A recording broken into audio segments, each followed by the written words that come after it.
عزیز طلباء و طالبات، پچھلے سبق میں ہم نے نعت کی پہلے بند کی تشریح آپ کے سامنے کی تھی اور نعت کے بارے میں پہلے آپ کو جانکاری بھی دی،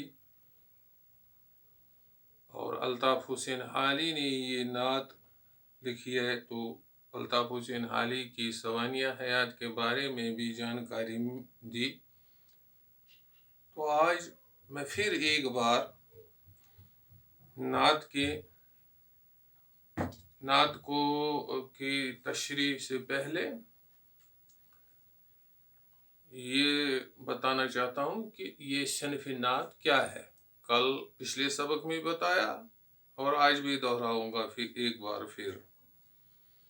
کہ نعت کا آغاز رسول پاک صلی اللہ علیہ وسلم کے دور حیات میں ہی ہوا۔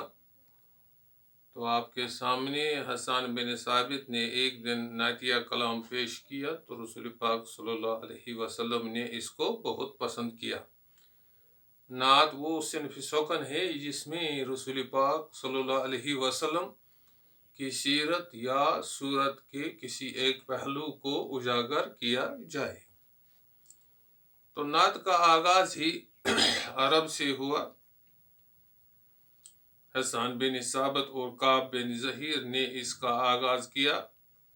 اگر ہم کہیں گے نعت کے موجد بھی کون ہے تو ٹھیک ہی رہے گا کہ اس کا آغاز کیا ہے حسان بن ثابت نے اور کعب بن زہیر نے عربی زبان میں۔ پھر فارسی زبان میں بھی بہت سارے نعت گو شعراء گزرے ہیں، جن میں شیخ سعدی شیرازی، نظامی گنجوی اور عبدالرحمن جامی یا برصغیر کے امیر خسرو مشہور ہیں، جنہوں نے فارسی زبان میں نعت گوئی کی۔ اور کشمیری زبان میں بھی فاضل کشمیری نے نعت گوئی کی ہے۔ اب اردو میں بھی بہت سارے شعراء نے نعت گوئی کی ہے۔ میر تقی میر ہے اس میں، علامہ اقبال بھی ہیں اس میں، اسی طرح بہت سارے شعراء جو غزل گو شعراء ہیں انہوں نے نعت گوئی بھی کی ہے۔ تو پہلا والا بند جو ہم نے کل آپ کے سامنے رکھا تھا اس کی تشریح بھی کی تھی کسی حد تک۔ تو آج ہم دوسرے بند کی تشریح کرنے جا رہے ہیں۔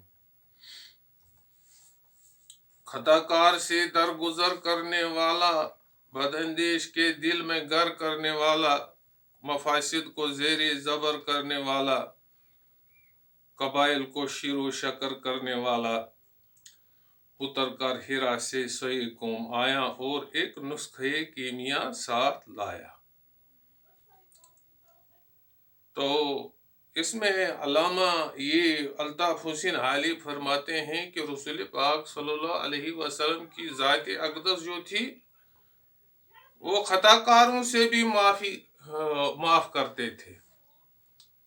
یعنی جن لوگوں نے ایسی خطائیں کی، ایسے گناہ کیے جو قابل معاف نہیں تھے، لیکن رسول پاک صلی اللہ علیہ وسلم کی ذات اقدس سبوں کے لیے رحمت تھی، تو آپ نے ان خطا کاروں کو بھی معاف کیا۔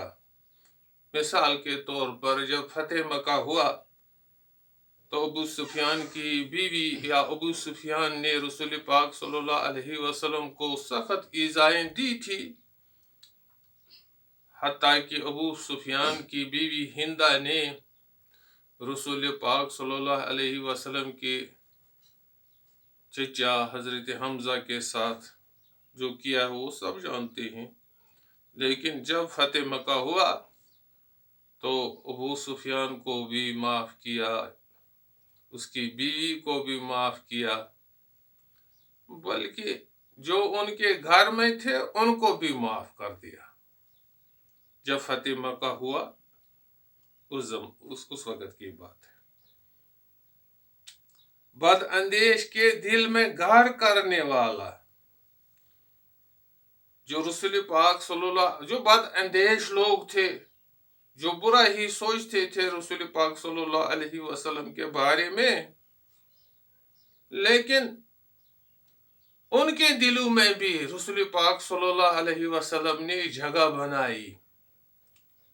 यानी रसूल पाक सल्लल्लाहु अलैहि वसल्लम के किरदार से, आदात से, जो अतवार थे, उनकी वजह से जो बुरा चाहने वाले थे, बुरा चाहने वाले भी उसको अजीज रखते थे। तो एक दफ़ा का जिक्र है कि जब रसूल पाक सल्लल्लाहु अलैहि वसल्लम ने कलमा तौहीद का नारा बुलंद किया मक्का की सरजमीन पर, तो एक दिन रसूल पाक सल्लल्लाहु अलैहि वसल्लम एक बाजार से जा रहे थे कि एक बुढ़िया ने अपना कुछ सामान, कमज़ोर थी वो बुढ़िया, उसने अपना सामान अपने सर पर उठाकर वो चल रही थी। रसूल पाक सल्लल्लाहु अलैहि वसल्लम की नज़र जब इस कमज़ोर बुढ़िया पर पड़ी तो रसूल पाक सल्लल्लाहु अलैहि वसल्लम ने उसका वो बोझ अपने शान मुबारक पर उठाकर उसके साथ चल दिए।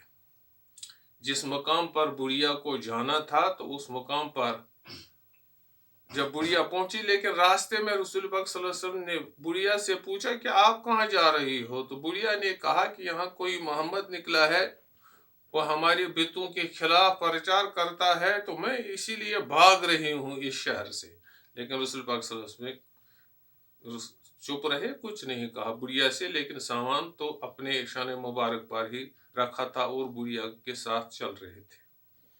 जब बुढ़िया अपनी जाए मकाम पर पहुंची तो बुढ़िया ने कहा मुझे यहाँ ही रुकना है। तो वहां पर बुढ़िया ने रसूल पाक सल्लल्लाहु अलैहि वसल्लम से पूछा आप कौन हैं? तो रसूल पाक सल्लल्लाहु अलैहि वसल्लम ने कहा मैं ही मोहम्मद हूँ। तब तक तो वो बदअंदेश थी, लेकिन जब ये बातें, ये किरदार, ये हमदर्दी, ये एहसान देखा तो रसूल पाक सल्लल्लाहु अलैहि वसल्लम के सामने ही उसने कलमा पढ़ा और इस्लाम में दाखिल हो गई। यही हो गया बदअंदेश के दिल में घर करने वाला, मफासिद को ज़ेरो ज़बर करने वाला। जो फितना फसाद बर्पा करते थे उनको भी उन्होंने ज़ेरो ज़बर कर दिया। उनकी शख्सियत ही ऐसी थी। कबाइल को शीरो शकर करने वाला रसूल पाक सल्लल्लाहु अलैहि वसल्लम की ज़ात अक़दस जो थी, वो कबाइलों को उन्होंने आपस में मिलाया और वो भाई भाई बनकर रहने लगे। अरब में एक कायदा था कि वहाँ जो कबाइल थे, कबाइल सदियों से आपस में बरसरी पैकार रहा करते थे, एक दूसरे के साथ लड़ते रहते थे। इंतकाम गिरी का जज्बा उनके दिलों में रचा बसा था। वो सदियों के बाद भी बदले पर उतर आते थे और वो लड़ाइयाँ झगड़े वो वहाँ पर हमेशा रहा करते थे। जब रसूल पाक सल्लल्लाहु अलैहि वसल्लम ने मक्का की सरजमीन पर आँख खोली तो इन कबाइलों को इन्होंने शिरो शकर कर दिया, यानी उनमें भाईचारा पैदा कर दिया। उतर कर हिरा से सोए कौम आया और एक नुस्खे कीमिया साथ लाया। रसूल रहमत सल्लल्लाहु अलैहि वसल्लम जब गार हुरा में तन्हाई में 40 दिन खुदा की इबादत किया करते थे, तो एक दिन अचानक उन्हें एक शख्स सामने खड़ा हुआ और कहा इकरा। तो रसूल पाक सल्लल्लाहु अलैहि वसल्लम बहुत इससे मुतासिर हुए, क्योंकि अचानक कोई आदमी खड़ा होना और वो भी उस गार में जो एक पहाड़ी की चोटी पर वाक़ा है, जो मक्का मुकर्रमा के खाने काबा से 3 किलोमीटर दूर है। बहुत डर गए। आखिरकार जब हिरा से वापस आए अपने कौम की तरफ तो साथ एक कुरान पाक का नुस्खा भी लाया।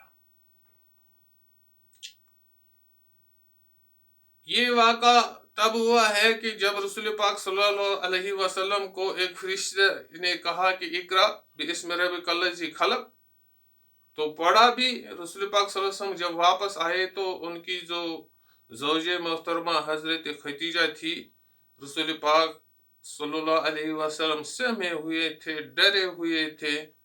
اور حضرت خدیجہ کے سامنے یہ واقعہ پیش کیا تو حضرت خدیجہ نے اسے اپنے ایک رشتہ دار کے ورقہ بن نوفل پہ پاس لیا، اور ان کے پاس جب یہ سارا قصہ بیان کر دیا تو ورقہ بن نوفل نے تصدیق کی کہ میں نے انجیل میں پڑھا ہے، تو اپنی کتابوں میں پڑھا ہے کہ یہی ہے وہ آخری پیغمبر رسول پاک صلی اللہ علیہ وسلم۔ تو انہوں نے تصدیق کی اس چیز کی۔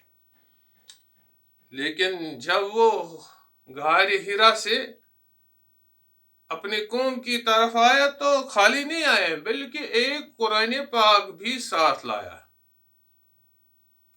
حرا وہ غار ہے جو مکہ مکرمہ یعنی خانہ کعبہ سے 3 کلومیٹر کی دوری پر ایک پہاڑی پر واقع ہے، پہاڑی کی چوٹی پر واقع ہے۔ اس پہاڑی کا نام ہے جبل نور۔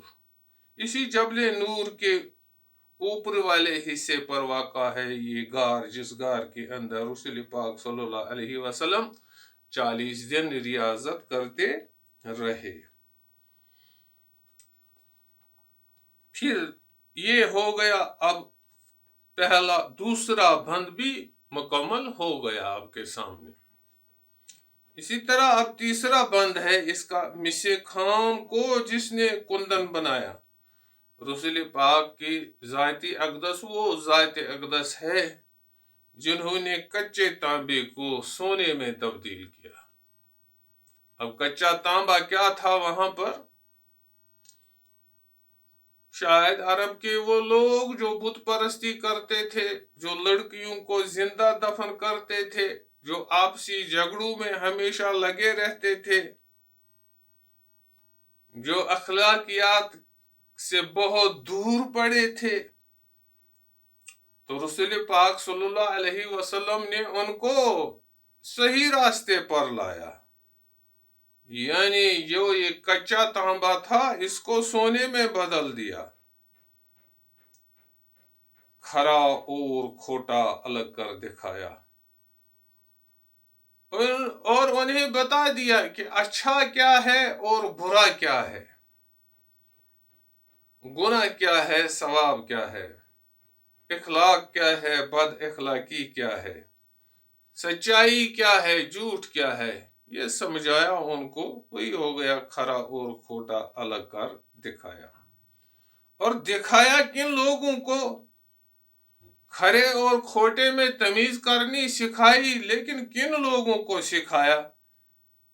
جو لوگ صدیوں سے جہالت میں پھنسے ہوئے تھے، جو لوگ صدیوں سے جہالت میں پڑے ہوئے تھے۔ عرب یعنی ان عرب لوگوں کو کھرے اور کھوٹے میں تمیز سکھائی جس پہ قرنوں سے تھا جہل چھایا، کہ صدیوں سے جہالت میں وہ پڑے ہوئے تھے اور وہی جاہلانہ زندگی بسر کرتے تھے۔ یعنی ایک جہالت ان میں تھی کہ وہ قبائل کی ان کی لڑائیاں جو تھی وہ کبھی رکتی ہی نہیں تھی، اور دوسری کیا تھی کہ وہ خانہ کعبہ کے ارد گرد ننگا بھی طواف کرتے تھے، ایسے جاہل تھے۔ لڑکیوں کو بھی زندہ دفن کرتے تھے۔ لیکن رسول پاک صلی اللہ علیہ وسلم نے اس کچے تانبے کو سونے میں بدل دیا اور انہیں کھرے اور کھوٹے میں تمیز کرنا سکھائی۔ اور کن لوگوں کو؟ جو لوگ صدیوں سے جہالت میں پڑے ہوئے تھے۔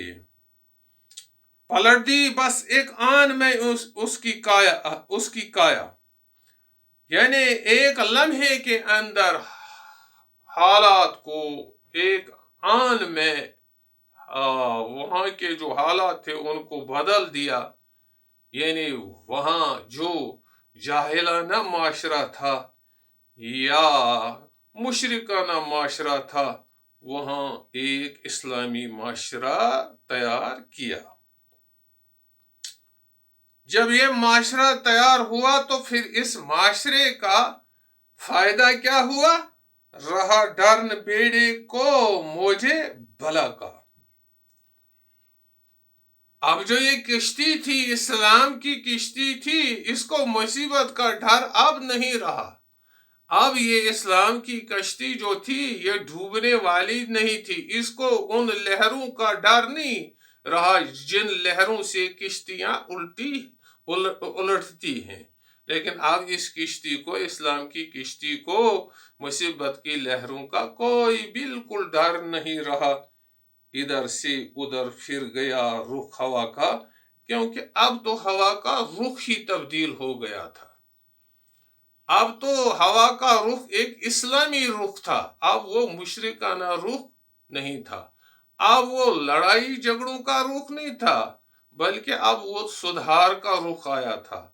अब तो वो बद किरदारी का रुख नहीं था, अब तो वो किरदार वाला रुख था हवा का।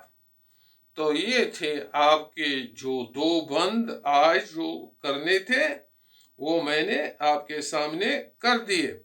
तो अब इसके पीछे कुछ अल्फाज हैं, इन अल्फाज का माना आपको याद रखना है। मिसाल के तौर पर भर लाना है तो इसका माना है पूरा करना। इसी तरह पराए कहते हैं गैर को, अजनबी को। इसी तरह मलजा है, मलजा कहते हैं जायपना को। और मावा है, मावा भी कहते हैं जायपना को ही। बद अंदेश कहते हैं जो बुरा चाहने वाला होता है। या हीरा तो बता दिया आपको कि ये खाने काबा, मक्का के शहर में खाने काबा से 3 किलोमीटर की दूरी पर जबल नूर की चोटी पर एक गार है, जिस गार में रसूल पाक सल्लल्लाहु अलैहि वसल्लम ने 40 दिन गुजारे हैं। और जब वहां से आए तो कुरान का नुस्खा अपने साथ लाया।